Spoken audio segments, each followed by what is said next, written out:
बिस्मिल्लाहिर्रहमानिर्रहीम। अस्सलाम वालेकुम। मैं हूं इज़हारुल्लाह खान और आप देख रहे हैं हरफ़े इज़हार।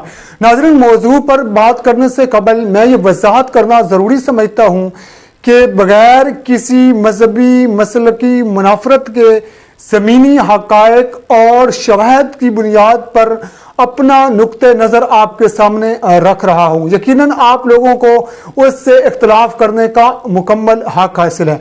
नाज़रीन, इसराइल और ईरान के दरमियान दुश्मनी के चर्चे पूरी दुनिया में हैं। हर शख्स ये समझता है कि इसराइल का सबसे बड़ा दुश्मन ईरान है, या सबसे बड़ी मुज़ाहमत जो कर रहा है वो ईरान है।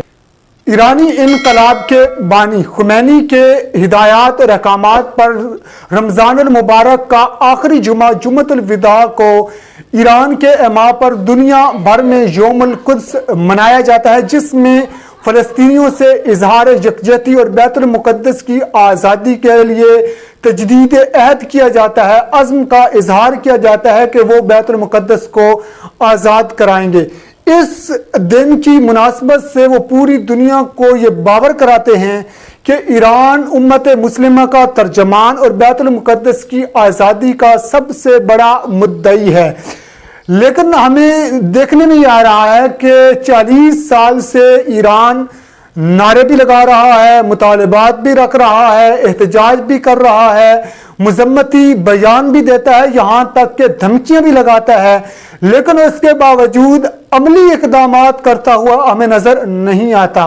फ़लस्तीनियों की मदद करने और इसराइल को उसके अज़ाइम से बाज रखने के लिए ईरान की तरफ से किसी किस्म की कोई मुसल्लह जद्दोजहद या ताकत के बलबूते पर इसराइल को रोकने की कोई किरदार हमें नजर नहीं आता। उसकी वजह यह बताई जाती है कि ईरान पर मुआशी पाबंदियां और भारी जंग के अखराजात बर्दाश्त न करने की सकत नहीं रखता, जिसकी वजह से वो इस किस्म के इक़दामात उठाने से गुरेज़ां रहता है।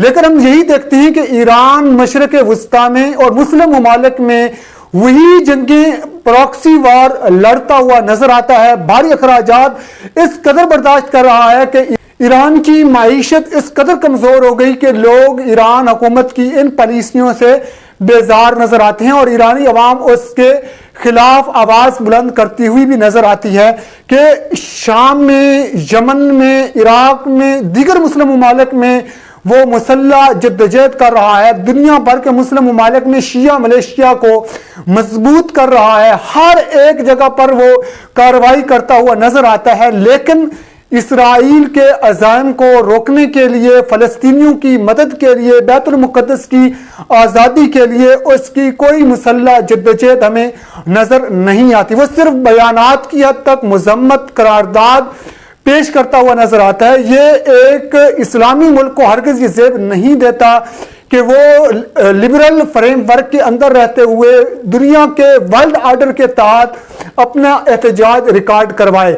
इस्लाम हमें जो हुक्म देता है वो ये है कि मजलूमों की मदद हर हाल में करना होती है। अगर आपके पास ताकत है, रियासती वसाइल हैं, फौज है, तो फिर अगर आप बयानात पर इत्तफाक कर रहे हैं, करारदादों पर इत्तफाक कर रहे हैं, तो यकीनन आप मुनाफिकत से काम ले रहे हैं। आपको फ़लस्तीन की आज़ादी, बैतुल मुक़द्दस की आज़ादी से कोई सरोकार नहीं है। यकीनन दीगर मुस्लिम ममालिक का किरदार भी मायूस कुन है। उन्होंने भी कोई किरदार अदा नहीं किया, उससे मैं इनकार कर ही नहीं सकता, कोई भी इनकार नहीं कर सकता। लेकिन असल मसला यह है कि फ़लस्तीन की आज़ादी का जो सबसे बड़ा दावेदार है वो ईरान है। ईरान का किरदार भी मायूस कुन है और बाकी दुनिया से कुछ मुख्तलिफ नहीं। हाल ही में इसराइल की जारहियत ने एक बार फिर बैतुल मुक़द्दस में खून की होली खेली है, बेगुनाह लोगों का खून बहाया है। एक तरफ लाशें गिर रही हूँ, खून बह रहा हो, दूसरी तरफ आप एहतजाज कर रहे हूँ, मजम्मतें कर रहे हूँ और उसका हाथ पकड़ने, रोकने की कुव्वत और सक्कत और जुर्रत रखने के बावजूद भी आप उस पर अमल नहीं करते, तो इसको मुनाफिकत ही से ताबीर किया जाएगा। उससे बढ़कर इसको कोई और नाम नहीं दिया जा सकता। इस मामले में तमाम मुस्लिम कुव्वतों के किरदार पर सवालिया निशान है कि वो इतनी बड़ी कुव्वत और ताकत रखने के बावजूद भी, वसाइल रखने के बावजूद भी वो एक छोटे से इसराइल को कंट्रोल नहीं कर पा रहे, उसको नुकेल नहीं डाल रहे, उस पर जुल्म से फ़लस्तीनियों को महफूज करने के लिए कोई हकीकी इक़दाम उठा नहीं रहे हैं। ناظرین، جہاں پر شریعت اسلامیہ کا حکم ہے وہ ہر ایک مظلوم کی مدد کے لیے آگے بڑھ کر ان کا سہارا بننا ہوتا ہے. یہی وجہ تھی کہ محمد بن قاسم ایک عورت کی پکار پر ہندوستان پر اس نے چڑھائی کی اور یہاں کے مسلمانوں کو ہندوؤں کے ظلم سے تحفظ دیا اور اسلام کی وسعت اور اسلام کے اشاعت اور فروغ کا سبب بنے تھے. طارق بن زیاد نے ایک عیسائی عورت کی پکار پر کشتیاں جلا دی تھیں. یہ تھا حقیقی مسلمانوں کا کردار، جو انہوں نے اپنی قوت اور غلبے کا مثبت استعمال کرتے ہوئے دنیا بھر کے مظلوموں کی مدد کو اپنا فریضہ سمجھتے تھے. لیکن آج دنیا کی سامراجی طاغوتی قوتوں کے سامنے، دنیا کے ورلڈ آرڈر اور لبرل فریم ورک کے اندر رہتے ہوئے دنیا کے مسلم ممالک سر نگو ہیں، سر جھکائے ہوئے ہیں، اور کہیں پر بھی ان سے کوئی بھی مظلوم یہ امید نہیں رکھ سکتا کہ وہ ہماری مدد کو آئیں گے.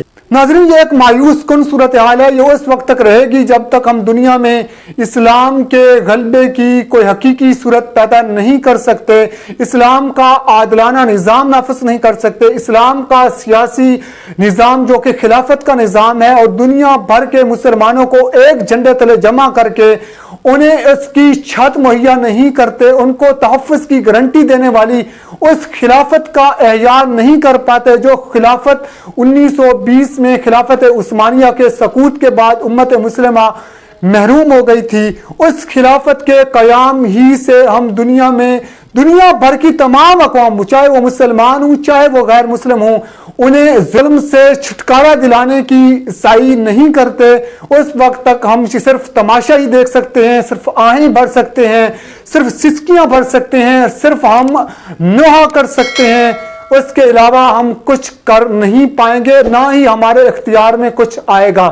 کسی جھوٹے دعوے دار سے اب توقع کرنے کی ضرورت نہیں ہے، بلکہ ہمیں حقیقی حال کی طرف جانے کی ضرورت ہے. ناظرین، اگر آپ میری اس بات سے متفق ہیں، تائید کرتے ہیں، تو میری اس ویڈیو کو لائک کریں، شیئر کریں اور میرے چینل کو سبسکرائب کریں. تمام دوستوں کا بہت شکریہ.